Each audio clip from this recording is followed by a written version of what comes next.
Public TV आपकी आवाज।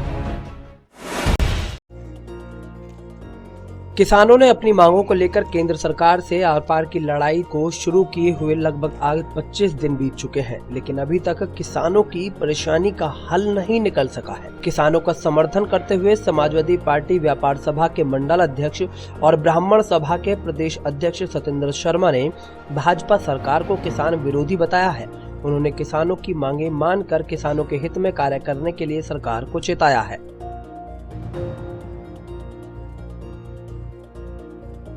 मेरी आपके चैनल के माध्यम से अपील है कि इसमें जात पात ना देख के मैं सभी संप्रदाय से, सभी जातियों से, सभी लोगों से, सभी देशवासियों से विनती करता हूं कि तन मन और धन के साथ, पूरे सहयोग के साथ किसान आंदोलन में किसानों के साथ हो जाइए। अगर हमारे देश का किसान दुखी रहेगा तो हमारा देश नहीं बच सकता। अगर देश को बचाना है तो किसानों का पूरा साथ दें और जिस कानून को किसान गलत बता रहा है उस कानून को बदलवाने में उनकी मदद करें।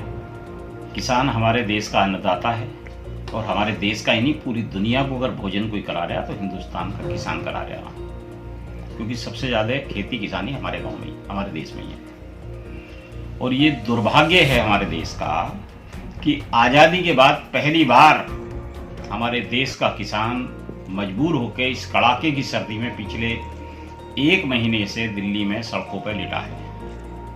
और दुख की बात यह है कि हमारा अन्नदाता अपनी फसल की कीमत को बचाने के लिए कि उसे उसका कीमत मिल जाए सड़कों पर लेटा है। और हमारी केंद्र की सरकार उस तरफ ध्यान देना तो दूर की बात, उनसे बात ही करने नहीं जा रही। इससे दुखद तो मैं नहीं समझता अंग्रेजों ने भी कुछ करा।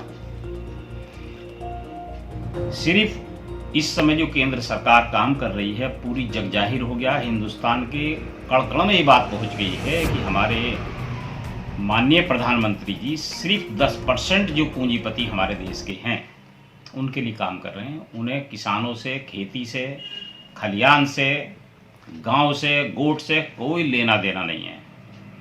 पहले 5 साल तो अमेरिका खूब घूमे, अब तो इसलिए रुके हुए हैं क्योंकि कोरोना फैला हुआ, कहीं जा ही नहीं सकते। और एक भी गांव का नाम माननीय प्रधानमंत्री जी ये किसी को भी बता दे कान में कि मैं इस गांव में गया। इससे दुर्भाग्यपूर्ण स्थिति हमारे देश के लिए नहीं हो सकती। आज जो इमरजेंसी के हालात इन्होंने पैदा कर दिए इतने शानदार देश में, उसके लिए केंद्र सरकार पूरी तरह दोषी है।